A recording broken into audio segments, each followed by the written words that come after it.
Welcome back to the Boot Room, but this week with a difference. This week, following the draw away at Newcastle, we are going to look at the individual errors that have cost us goals and plagued our season to date, and ask how many points they have cost us, and what can be done to eradicate or at least reduce these errors that we seem to be punished for, seemingly, every time.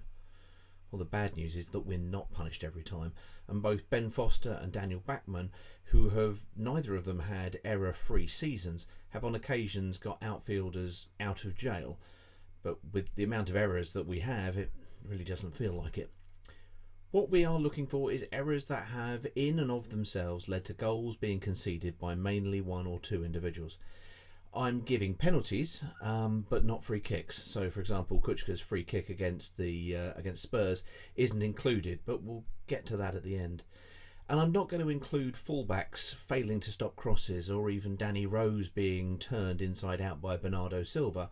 But again, we'll deal with that in the summary.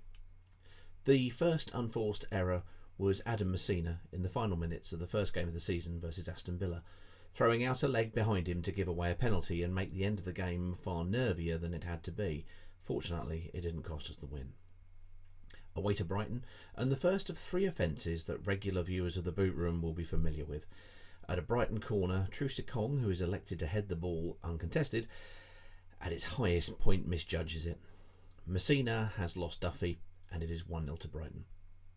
Same game, playing out from the back, and Troost-Ekong provided a hospital pass into Cleverley, who is robbed, and the ball is put away by Morpay to settle the game.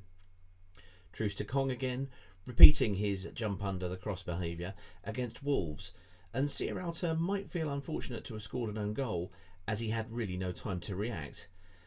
Sierralta going to ground and then being turned inside out for the second won't improve the Chilean's mood. Against Leeds, and Troost-Ekong got his hat-trick of jumping just under the ball. This time Kuchka reacted, but his body position headed the ball instead of into the goal back to Llorente, who fired into the net. Troost-Ekong missing a header once again, but this time intentionally, ducking with James Maddison in behind him, saw the Foxes take an unnecessary lead. In the same game, Josh King gets his name taken down for losing Vardy completely at a corner.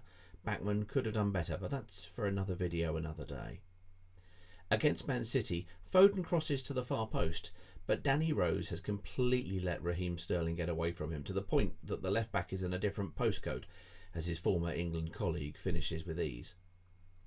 Troost-Ekong goes to ground in the box against Brentford to ensure that we will fail to take anything away from the B Stadium and have to listen to Hey Jude for about the 100th time this season.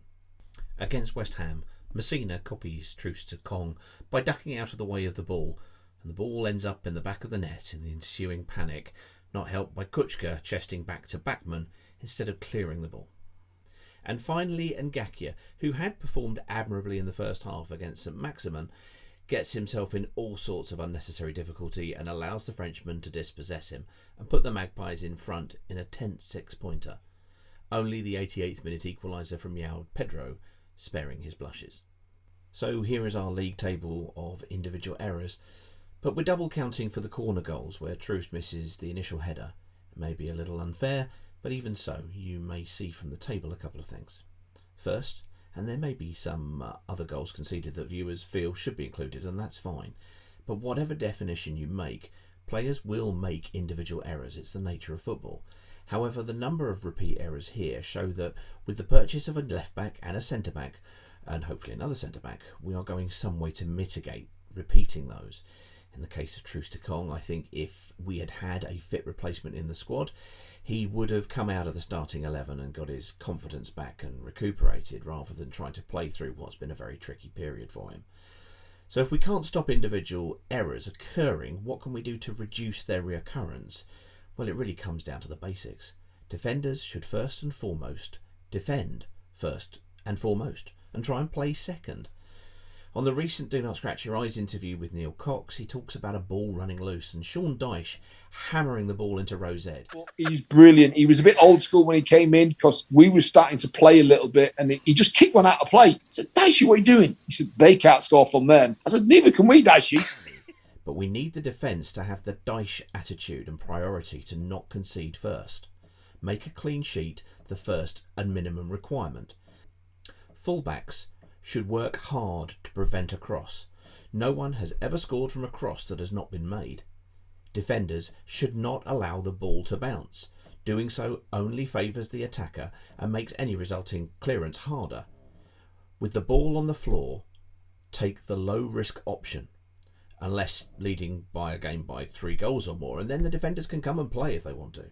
These are obvious basics, and basics of defending. However, as the game at the very top has changed, with players playing like, goalkeepers even playing like outfielders at Liverpool and Man City, the trend for defenders to play a more technical, higher risk game has become the norm.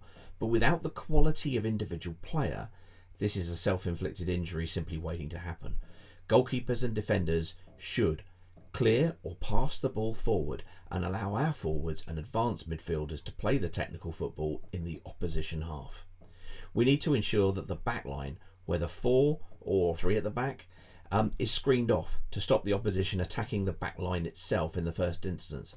KMB, Sissoko and Louza, when he returns from AFCON, can do this, as well as provide quality passes forward. The forward line also should defend by pressing the opposition player on the ball as aggressively as possible. The attacker doesn't have to win the ball, but by taking these advanced defensive actions, we will affect the quality of pass that the opposition can deliver and thus hurt us less. This graph compares the pass completion of both teams' back 4 from our game against Leeds. Leeds under Bielsa press the ball more aggressively than anyone, and you can see how much lower our pass completion rate is as a result. This is the kind of difference that a forward line can make proactively when we don't have the ball.